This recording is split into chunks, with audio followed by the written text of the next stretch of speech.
We've assembled an outstanding staff of on-the-field coaches and off the field, and as our infrastructure continues to build. But I wanted to make sure everybody had an opportunity to see these guys before they got on the road. We're going to be busy next week out on the road recruiting, and probably won't be able to see them again until about spring ball, because we're going to be bunkered in after recruiting's over as far as getting our schemes installed offensively, defensively, and special teams. But I'm really excited about our staff. Kurt Roper, where's Kurt? Be coaching quarterbacks, and we'll do an outstanding job for us. Tavares Robinson will be our defensive coordinator, coach our secondary. We'll do a great job for us right there. Coleman Hutzel will coach the linebackers and coordinate our special teams. Pat Washington will coach our tight ends. A lot of experience in our league. Brian McClendon will be the co-coordinator and coach receivers. Lance Thompson will be our defensive line coach and assistant head coach for defense.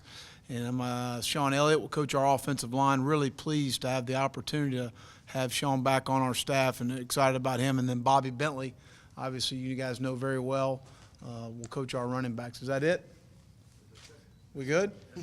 And we got one more to hire, and I'll probably do that hopefully sometime next week, but there is no timetable on making the right decision for us. Do y'all have any questions so far?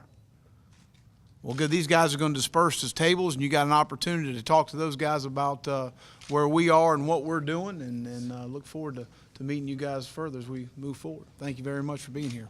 Thanks, Coach. All righty. Coach, you talked about, in terms of the hiring process, what coaches can bring in. You wanted to bring in guys who are good recruiters. In your mind, what makes a good recruiter, and how do these guys fit that role? Well, I think what makes a good recruiter is being able to relate with people. And all of these guys you're going to get to know are very, very good persons. I mean, they do a great job of relating with people, building relationships, building trust. And that's a huge part of the recruiting process, is somebody that's got the gift of gab a little bit to be able to sit and talk and communicate very well with people, and that's very important. How important is it to have a guy like a new quarterback like Brandon McElwain coming in and be able to go through spring practice and then compete for the job in the fall? Well, I think any young player coming in mid-year is extremely important for them to be able to learn our schemes and systems, regardless of the position, and to be able to go through spring, to get exposed to college life, because there is a transition period as far as class is concerned, practice, workouts, all of the things that go into being a student athlete on our campus. So at any position, it's really important to have that opportunity. I've had young men at multiple positions that have come in mid-year, and certainly has helped them to be able to start in the fall, play in the fall. I've also had young men come in the summer and start in the fall. Right. So again, at the end of the day, it's about how quickly a young man can adjust as a freshman, because playing as a freshman has to do with opportunity, ability, and maturity. And maturity may be the most important thing of all. Right. It's about how you handle all the different stuff that you've never done before. Is that even more important at the quarterback position? Well, every position's important. Our expectation for Brandon and all freshmen is to work hard. Just come in here and work hard, and we'll see what happens. We'll play the best guy, so just come in here and work hard. That's my only expectation for any freshman.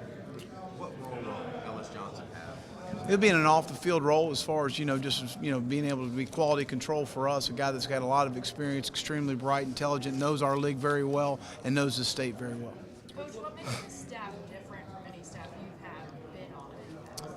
Well, I think is, a strong familiarity with a lot of these guys I've coached with or coached against, recruited with or recruited against, and they had some guys on this staff that left their alma maters, they left other positions. I had a guy leave the NFL because they all wanted to be at South Carolina, and I didn't beg any of these guys to be here. They wanted to be here and build something and get in on this foundation level and continue to build this program. Coach, is that why you decided to get the band back together from Florida, T-Rob, Roper? I got those guys back together because they're good football coaches. That's the reason why they're here.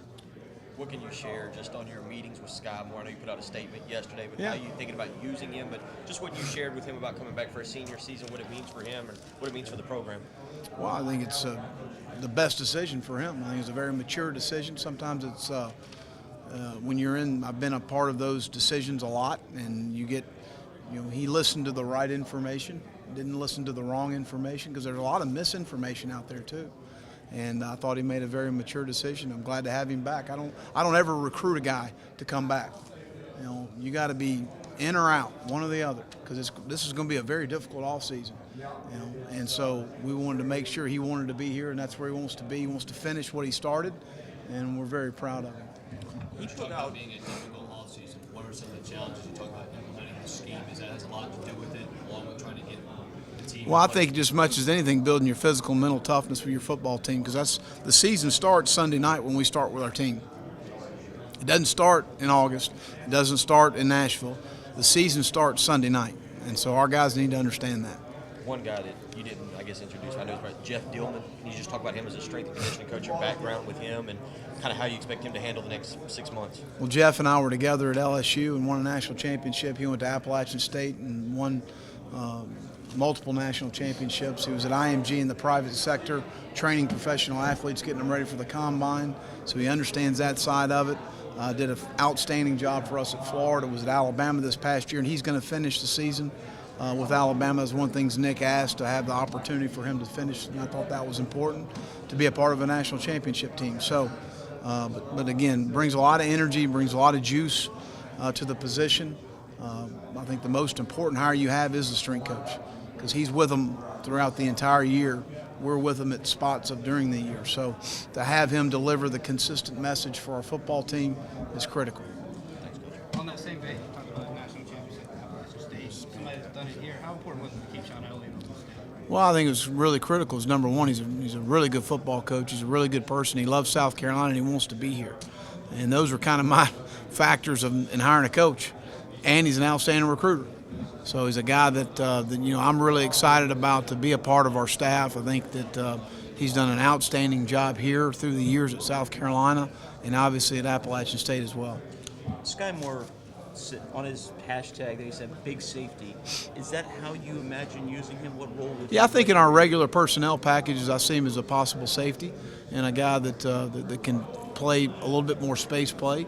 And then, but at the end of the day, we're going to make the best decisions for our team. But I certainly see him in that role. Will, what did you see in Kurt Roper in 2014 when you all worked together? What exactly the best season that you could have had? But obviously there's something in him that made you want to bring him back when you came here. Well, number one, I go back to when he was at Ole Miss and I was at LSU, and I was a defensive coordinator and he was the offensive coordinator. He developed a guy named Eli Manning who's pretty good. And so I thought he did a really good job of calling plays. I think he's really smart. I saw him come into a somewhat difficult situation in our last year at Florida and really managed the situation exceptionally well. He did a phenomenal job for David Cutcliffe at Duke University, and offensively each year, putting out a very good product. And I thought he just came into our situation at Florida and did a really good job and did the best job he could considering the circumstances. And do you have, how much input will you have into his side of things? I mean, you're just going to give him pretty much. I hired him to free call the rein? plays, exactly what I always do, just for us to be on the same page philosophically on how we need to play a game. I think it's important to be on the same page. What's your philosophy then? If you say you're going to be on the same page, what do you Be want to balanced. see? Balanced. We're going to play fast, we're going to play physical, and we're going to be balanced in what we do. You can't be one-dimensional in this league and win.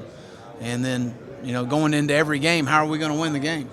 I mean, it depends on who the opponent is. And so each week, that's the question on offense, defense, and special teams. How do we win the game?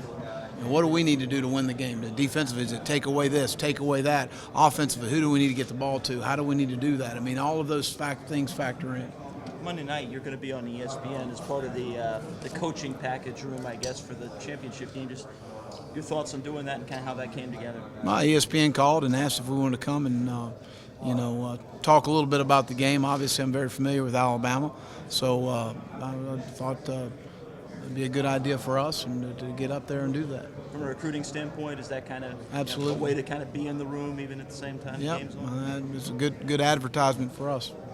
You talked about, you have Bobby a running backs coach, but he's obviously a quarterback fine. Is it important to have coaches that have done a little bit of everything on this team? Absolutely.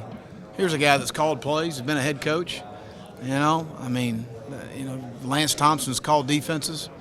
I mean, it's real easy to have all the answers when you've never done it before. Believe me, y'all know. So to have guys that have been in those roles and understand sitting in that seat, I think it's critical. I think it's really important. And the more opinions, we're going to game plan together as an offensive staff, as a defensive staff, as a special team staff. Then on game day, one guy's got to call it. And so to be able to have been in those roles before, they understand the issues. They understand the problems in teaching a quarterback. They understand the problems in putting together a plan and having to call it, and understand we got to block those guys up front. It's not just about dropping back every snap and throw. I mean, those are things that they understand, and so I think that's really important to have guys that have had some experience in those roles. How was Shamik last year? What's his prognosis from a football standpoint, or do you know that yet? Right now, we're just concerned about his health more than anything, and he's doing well. As you evaluate this team, what's the biggest challenge moving forward as a staff right now? You know what? We're going to evaluate the team when we get on the field with them. I've been in a 10-minute team meeting, and that's it. So let's get on the field with them, and let's make some decisions from there.